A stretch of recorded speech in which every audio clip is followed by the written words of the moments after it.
Hey, what's up, boxing fans? This is the Rope-A-Dope Report. I'm your host, Chris Carlson. Make sure you check out ropeadoperadio.com. You can listen to the show, some interviews, some recap from last weekend, some debate and predictions for the upcoming weekend, news, all sorts of stuff. Or call into the show, 646-381-4990. It's every Wednesday night, 6 p.m. Pacific time on the West and 9 on the East. Make sure you check that out. And also you can check out your fantasy standings there.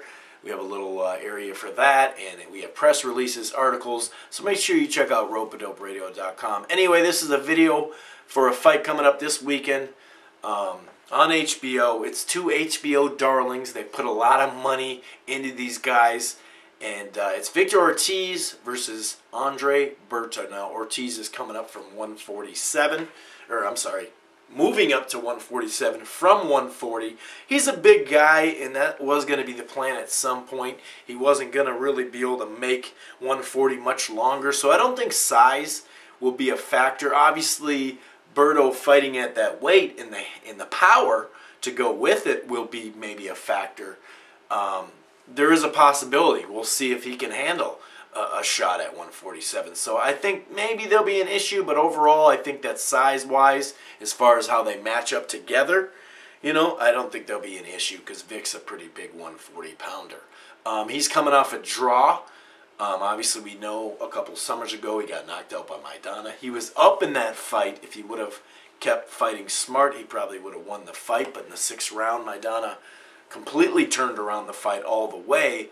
It was a great back and forth fight. They got him good against some veterans. He did get back and face more of an in the prime type of guy, young guy in Lamont Peterson. He looked good early and looked really good early. But then Lamont got back in the fight, made some adjustments, and the key thing was that jab in the right hand that got him back in that fight. And just in general. So, you know, Ortiz looked good in parts of his last fight, but also showed some flaws. With Berto, you know, he hasn't been tested since Collazo. I mean, obviously, that was a hell of a fight. I did win or lose or draw. However you saw that fight with Collazo, you got to give him credit for digging deep in that 11th to 12th round and pull out and just irk out a victory. Even if you don't think he won the fight or you think it was a draw, you have to give him credit because he did, you know, did look tired, looked beatable, that's for sure, and maybe did get beat by Collazo, but he really dug deep in those last couple rounds and showed me a lot. Ever since then, you know, he has that solid win against Quintana. But, you know, Quintana was a guy that was maybe going to be up at 154 here soon. It looks like that's where his career is going to be. He went into that fight with some issues, not taking any credit away. In fact, I thought he fought very well against Quintana and showed, you know, some promise there and showed that he was going to get a guy out of there instead of hit and hold and stuff like that. So, Berto knocked out Freddie Hernandez in a one-punch, great knockout on Thanksgiving.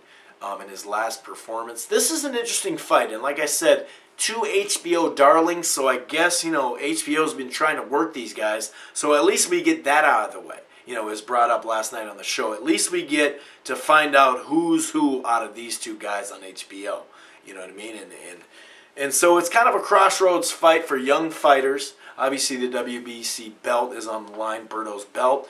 And whoever wins this is going to get another big fight on HBO. There's no doubt about that. So, you know, Berto's a guy that has been inconsistent. He's been on the ground. He's been tested before. He's come back up and fought well from being knocked down early in his career.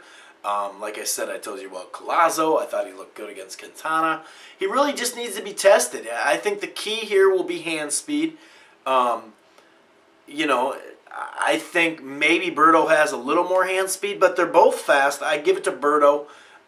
It'll be interesting to say, like I said, it'll be interesting to see, I should say, how Ortiz handles the power. We saw how he handled Maidana. Not that good, and he was hurt. So we're going to find out a lot about both fighters here. Ortiz, you know, is a guy that seems like he's great in training camp and sparring. And then even has shown great things on his way up. And he's a very patient puncher. He's got good hand speed, like I mentioned. Both fighters do. He's got a jab. He's got that good left hand. he can put his punches together. You know what I mean? He's very patient at times. He really can. Defensively, although he keeps his hands up and all that type of thing, and he moves around a little bit, he can box, but it's more of keep you away from you type stuff and jab and score points rather than a defensive mechanism. I still think a jab and a right hand will get to him. No doubt about it. But, the guy's got a lot of potential, and this is a huge fight for him. So, we'll see how Ortiz comes out of this. I think that, Ortiz has been in there with Lamont Peterson and been in there with Maidana. So I think he's been in there with harder competition than Berto. Berto really just being in there with Collazo. You could say Quintana too, but like I said, Quintana at that stage of his career, at that moment, didn't really look that good past the first round, but that had a lot to do with Berto. I'm going to go with Andre Berto in this fight. I think that even if there's times where, I see it a two-way fight, I see it an action fight at times, but in spots, and especially early, I see these guys feeling each other out. And the one thing about Berto is it seems like he knows how to score points and win rounds. And part of this fight, in a good chunk of the fight, might be just that. The hand speed, the jab, and the right hand. You know what I mean? I really think the right hand and the jab are going to be key.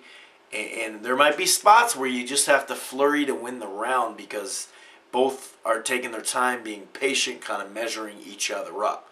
Then I think, like I said, in spots, both of them have shown that they'll throw too. So I think it'll be a fun fight to watch. It might be technical at times. But either way, I think it'll be interesting. I'm going with Berto, and I'm going to go with a decision or late KO. That's right. I think that, although Berto's not known for his power like Maidana is, with the hand speed and what I saw Peterson was able to land on Ortiz, I think that, I think that Berto's going to be able to do the same thing, but I think there's more, just as much hand speed and more pop and power than Lamont. And, Maidana, like I said, he's got a lot of power, and he hurt him. He hurt him. He made him quit. So I think that Berto has a strong possibility he could knock him out. But I'm going to go with the distance decision just in general. But either way, knockout, TKO, or decision, I'm definitely go with Andre Berto on this one with a win over Victor Ortiz. Make sure you check out Rope It Out Radio. Peace, guys.